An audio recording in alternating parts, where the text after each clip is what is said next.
The terms Anglo Catholicism, Anglican Catholicism and Catholic Anglicanism referred to people, beliefs and practices within Anglicanism that emphasize the Catholic heritage and identity of the various Anglican churches. The term Anglo-Catholic was coined in the early 19th century, although movements emphasizing the Catholic nature of Anglicanism had already existed. Particularly influential in the history of Anglo-Catholicism were the Carolyn Divines of the 17th century and later the leaders of the Oxford movement, which began at the University of Oxford in 1833 and ushered in a period of Anglican history known as the Catholic Revival. A minority of Anglo-Catholics, sometimes called Anglican Papalists, consider themselves under papal supremacy even though they are not in communion with the Roman Catholic Church. Such Anglo-Catholics, especially in England, often celebrate Mass according to the contemporary Roman Catholic rite and are concerned with seeking a reunion with the Roman Catholic Church. In addition, members of the personal ordinariates for former Anglicans created by Pope Benedict XVI are sometimes unofficially referred to as Anglican Catholics. History: following the passing of the Act of Supremacy and Henry VIII's break with the Roman Catholic Church, the Church of England continued to adhere to traditional Catholic teachings and did not initially make any alterations to doctrine. The 10 Articles were published in 1536 and constitute the first official Anglican Articles of Faith. The Articles for the most part concurred with the pre-Reformation teachings of the Church in England and defended, among other things, the real presence of Christ in the Eucharist, the sacrament of confession, the honoring and invocation of saints and prayer for the dead. Belief in purgatory, however, was made non-essential. This was followed by the Bishop's Book in 1537, a combined effort by numerous clergy and theologians which, though not strongly Protestant in its inclinations, showed a slight move towards reformed positions and was unpopular with conservative sections of the Church and quickly grew to be disliked by Henry VIII as well.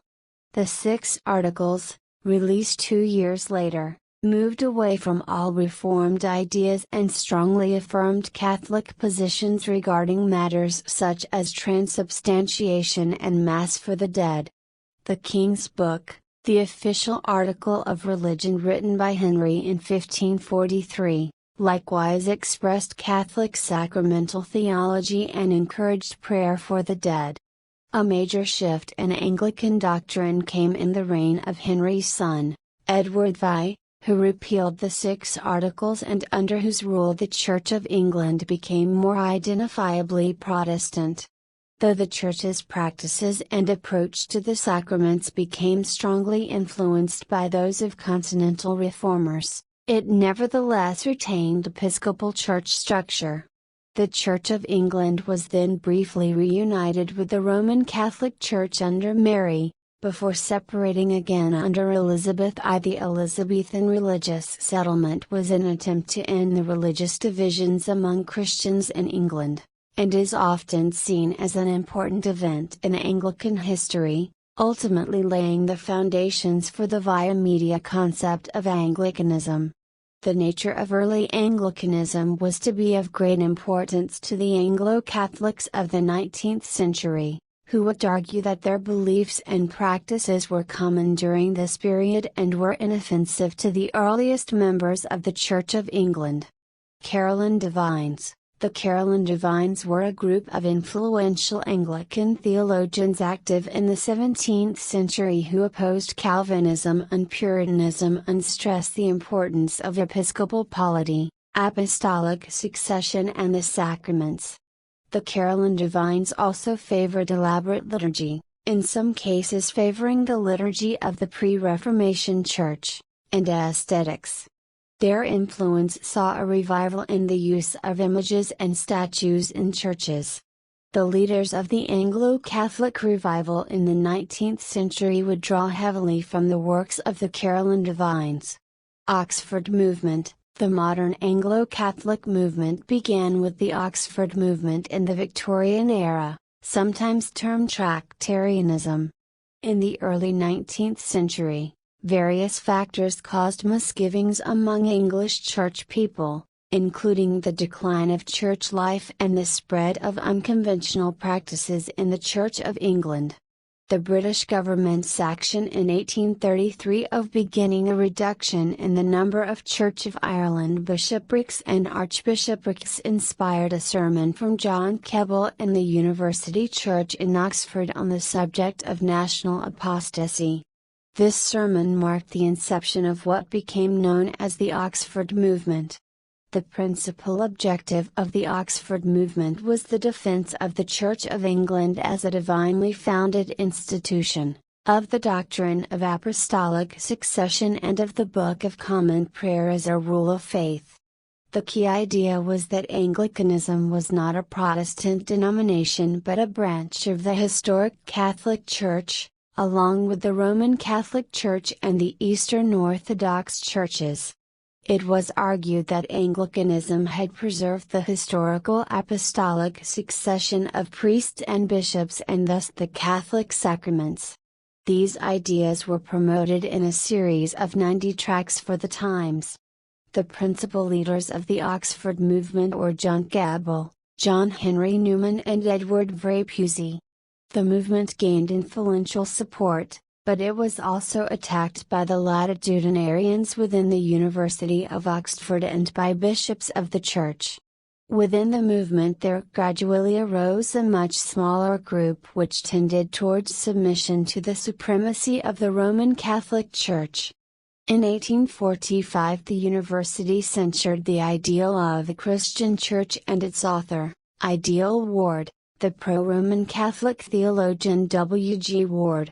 The year 1850 saw the victory of the evangelical cleric George Cornelius Gorham in a celebrated legal action against church authorities.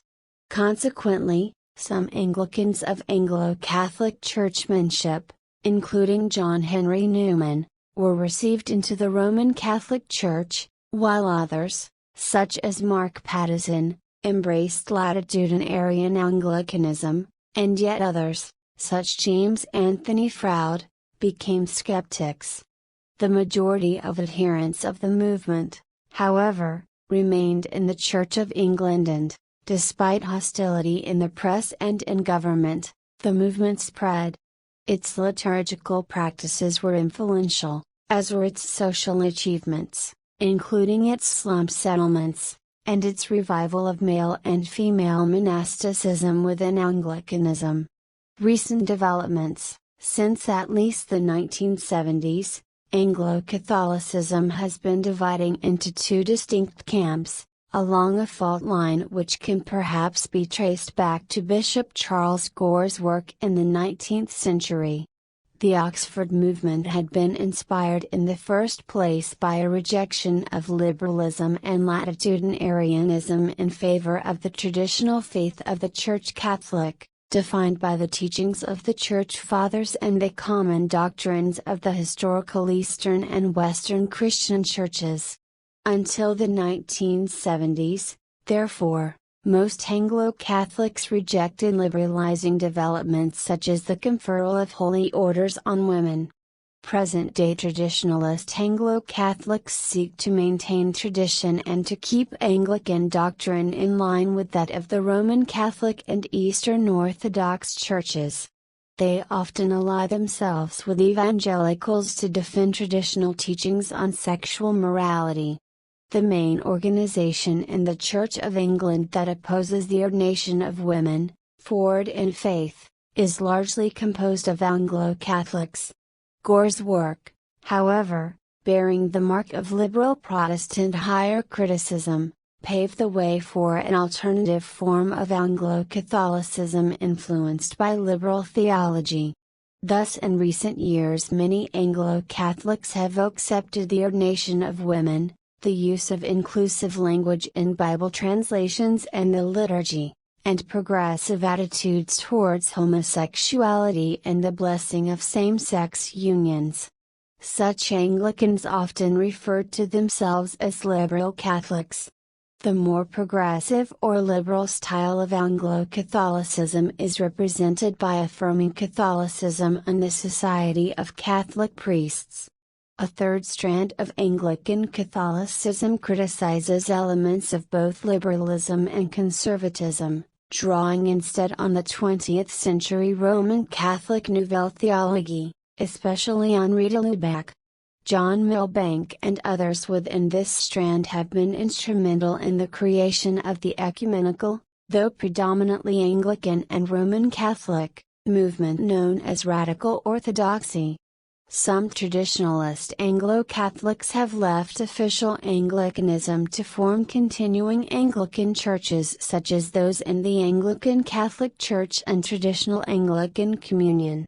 Citation needed. Others have left Anglicanism altogether for the Roman Catholic or Eastern Orthodox churches, in the belief that liberal doctrinal changes in the Anglican churches have resulted in Anglicanism no longer being a true branch of the Church Catholic.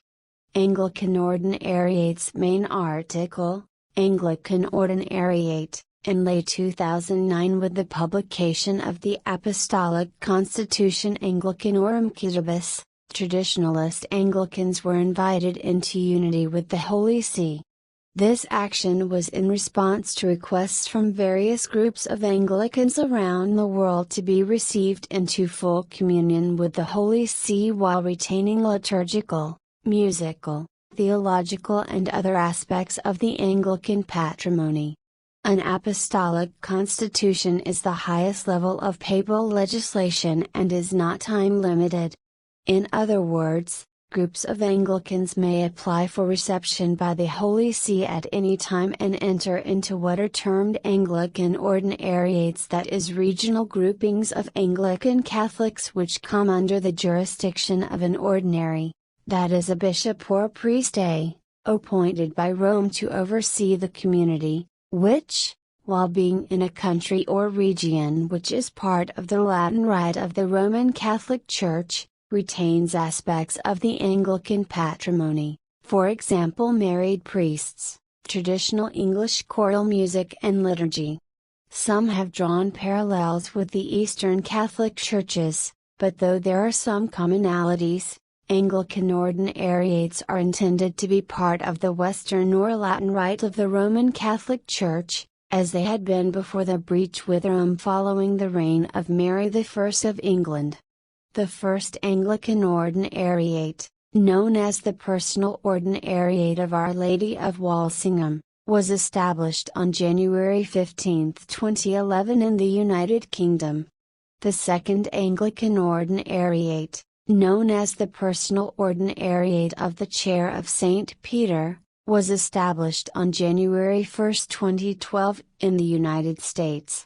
The already existing Anglican youth parishes in the United States, which have existed since the 1980s, will form a portion of the first American Anglican Ordinariate.